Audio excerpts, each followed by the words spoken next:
Hello friends, welcome to my channel. ఈరోజు మన వీడియోలో రెసిపీ వచ్చేసి సున్నుండలు అండి. ఈరోజు నేను చక్కెరతో చేసి చూపిస్తున్నాను. సున్నుండలు వచ్చేసి ఇంకొక వ్లాగ్లో ఇంకొక రెసిపీలో నేను బెల్లంతో చేసి చూపిస్తానండి. ఫస్ట్ సున్నుండలు ప్రిపేర్ చేసుకోవడానికి నేను 1 కప్పు దాకా మినపప్పు తీసుకున్నాను. దీన్ని ఇప్పుడు స్టవ్ మీద ప్యాన్ పెట్టి ఇందులో వేసి దోరగా వేయించుకోవాలి అండి. అది కూడా మనం సిమ్లో పెట్టి ఫ్రై చేసుకున్నాము అనుకోండి, లోపల కూడా వేగి మనకు క్రిస్పీగా అవుతాయండి మినపప్పు వచ్చేసి.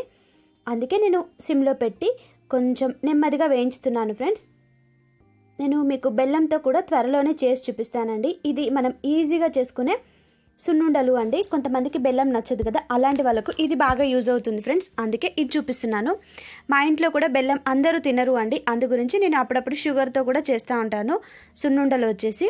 ఇంకా మనకు మినప్పప్పు కూడా వేగింది, కలర్ చేంజ్ అయింది కదా, దీన్ని ఒక ప్లేట్లోకి తీసుకొని చల్లారనివ్వాలి. అలాగే ఇప్పుడు ఇదే ప్యాన్లో వచ్చేసి కొన్ని డ్రై ఫ్రూట్స్ తీసుకుంటున్నానండి. బాదం, జీడిపప్పు. ఇది బలంగా ఉండడానికి మాత్రమే తీసుకుంటున్నాను ఫ్రెండ్స్. మీ దగ్గర ఉంటే తీసుకోండి, లేకుంటే లేదు. ఇది వేయడం వల్ల టేస్ట్ బాగుంటుంది, ఫ్లేవర్ బాగుంటుంది, అలాగే హెల్దీ కూడా అండి. అందు గురించి నేను బాదం, జీడిపప్పు యూజ్ చేయాల్సి వచ్చింది. పిస్తా తీసుకుంటే కొంచెం చేదుగా వస్తుంది ఫ్రెండ్స్, మీకు నచ్చితే తీసుకోవచ్చు పిస్తా కూడా. ఇప్పుడు వీటిని వచ్చేసి నేను మిక్సీ జార్లోకి తీసుకున్నానండి. ఇలాగా మిక్సీ జార్లోకి తీసుకొని మనం పొడిలాగా చేసుకోవాలి. ఫస్ట్ వీటిని పొడి చేసుకుంటే మినపప్పును మనం తర్వాత యాడ్ చేసుకోవచ్చు అండి. ఇంకా మినపప్పును ఇలా ప్లేట్లోకి తీసి చల్లార్చుకున్నాను. చూడండి, ఆల్రెడీ చల్లారిపోయింది దాదాపుగా. కొంచెం కలర్ చేంజ్ అయ్యేంత వరకు ఇలా ఫ్రై చేసుకోండి ఫ్రెండ్స్ మినపప్పును వచ్చేసి. అలాగే ఇంకా మీకు ఏమేమి రెసిపీస్ కావాలో నాతో కమెంట్స్లో షేర్ చేస్తూ ఉన్నారు కదా, ఆ రెసిపీస్ అన్నీ కూడా నేను త్వరలోనే మీకు షేర్ చేస్తూ ఉంటాను ఫ్రెండ్స్. ఒక్కొక్క రెసిపీ డైలీ ఈవినింగ్ పెడుతున్నాను. నాకు మార్నింగ్ వీలు కావట్లేదు, అందుకే ఈవినింగ్ పెడుతున్నానండి. ఇది బాదం, జీడిపప్పు పౌడర్ అండి. ఇప్పుడు దీన్ని వచ్చేసి మనం సున్నుండలు వేసుకుంటాం కదా పౌడరు, అందులోనే ఫస్ట్ యాడ్ చేసుకోవాలి. దీంతో కూడా మనం లడ్డు చేసుకోవచ్చు అండి. బాదం, జీడిపప్పుతో కూడా పిల్లలు ఎవరైతే వీక్గా ఉంటారో వాళ్ళకు మొత్తం బాదం, జీడిపప్పుతోని లడ్డు చేసి పెట్టండి. ఇలా పొడిలాగా చేసి చాలా బాగా ఉంటుంది. తర్వాత హెల్దీగా కూడా ఉంటారు ఫ్రెండ్స్. జీడిపప్పు, బాదం డైరెక్ట్ తినని పిల్లలకైతే ఇలా పొడి చేసి లడ్డు చేసి ఇవ్వండి. చాలా హెల్దీ కదా, అందుకే. మీరు కావాలంటే నేను ఎప్పుడైనా చూపిస్తాను మళ్ళీ.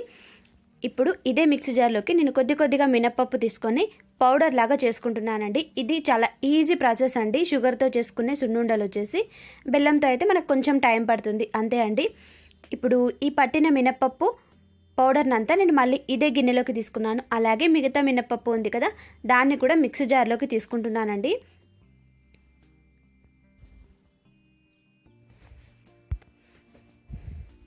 సున్నుండలు తింటే చాలా బలం అంటారు కదా, అది ఇంకా బెల్లంతో తింటే ఇంకా బలం అండి. అలాగే నేను 1/2 కప్పు షుగర్ తీసుకున్నాను. 1 కప్పు మినప్పప్పుకి 1/2 కప్పు షుగర్ అయితే మనకు కరెక్ట్గా సరిపోతుంది. ఇంకా కొంచెం తగ్గించి వేసుకున్నా పర్లేదండి. షుగర్ కొంచెం ఎక్కువ తీపి తినాలి అనుకునే వాళ్ళు మొత్తం వేసుకోండి. నేనైతే 1/2 కప్పు కంటే కొంచెం తక్కువ వేసానండి, దాదాపు సగం కంటే ఎక్కువ వేసాను. ఇంకా 1/2 కప్పు నేను మిక్సీ జార్లోనే ఉంచాను, తర్వాత టేస్ట్ని బట్టి యాడ్ చేస్తాను. అలాగే ఇందులోనే మనం ఇలాచీ పౌడర్ కూడా వేసుకోవాలి అండి, ఫ్లేవర్ కోసం. ఇలా వేసుకొని ఒకసారి బాగా మిక్స్ అయ్యేలాగా స్పూన్తో కానీ చేత్తో కానీ ఎలాగైనా కలుపుకోవచ్చు అండి. మా సైడు సున్నుండలు చాలా తక్కువగా తింటారండి. మా సైడ్ ఏంటి తింటారంటే పెసరపప్పు ఉంటుంది కదా, పెసర్లతో చేసిన సున్నుండలు తింటారండి. దాన్ని ఏమంటారు, మేము బతుకమ్మ పండుగ చేసుకుంటామండి. చాలా బాగుంటుంది ఫ్రెండ్స్ పెసర్లతోని సున్నుండలు వచ్చేసి. నేను మళ్ళీ ఇంకో రెసిపీలో మీకు షేర్ చేస్తాను. చాలా అంటే చాలా బాగుంటుంది. సేమ్ సున్నుండలు ఎలా ఉంటాయో పెసర్లతో చేసిన లడ్డు కూడా అలానే ఉంటుంది. మరియు పెసర్లు కూడా హెల్దీ అండి.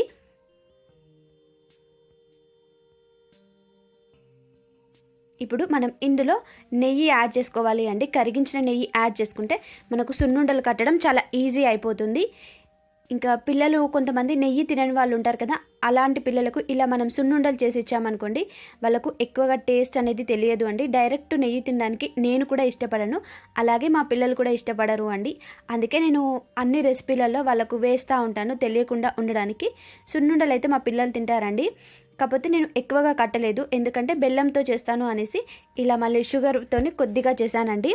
ఇప్పుడు నెయ్యి మనం తగినంత వేసుకోవాలి. మనకు ముద్దలాగా వస్తుంది కదా పిండి, అంత వేసుకుంటే సరిపోతుందండి. మరీ ఎక్కువగా వేస్తే మెత్తగా అయిపోతుంది. సున్నుండలు వచ్చేసి సాఫ్ట్గా ఉండవు ఫ్రెండ్స్.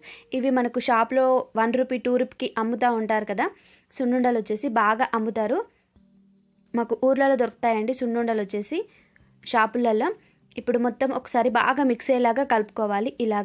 ఇలా కలుపుకున్న తర్వాత మనం ఎంత సైజు కావాలంటే అంత సైజు ఇలా సున్నుండలాగా చుట్టుకుంటే సరిపోతుంది. చూసారా, చిన్న చిన్న లడ్డులాగా చుట్టాను నేను. మా పిల్లలకు ఇలా చిన్న చిన్నగా ఉంటే నచ్చుతుంది. అందుకే నేను అన్నీ కూడా ఇలా చిన్న చిన్నగా చుట్టి ఒక ప్లేట్లోకి తీసుకున్నానండి. ప్లేట్లోకి తీసుకున్న వీడియో వచ్చేసి క్లిప్ మిస్ అయింది ఫ్రెండ్స్. సున్నుండలు రెడీ అయిపోయాయి చూడండి. మీకు ఈ రెసిపీ కనుక నచ్చితే లైక్ చేయండి ఫ్రెండ్స్. అలాగే మన ఛానల్ని సబ్స్క్రైబ్ చేసుకోవడం మర్చిపోవద్దు ఫ్రెండ్స్. ఓకేనా? సరికొత్త వీడియోతో మళ్ళీ కలుద్దాం. అంతవరకు బాయ్. Take care friends.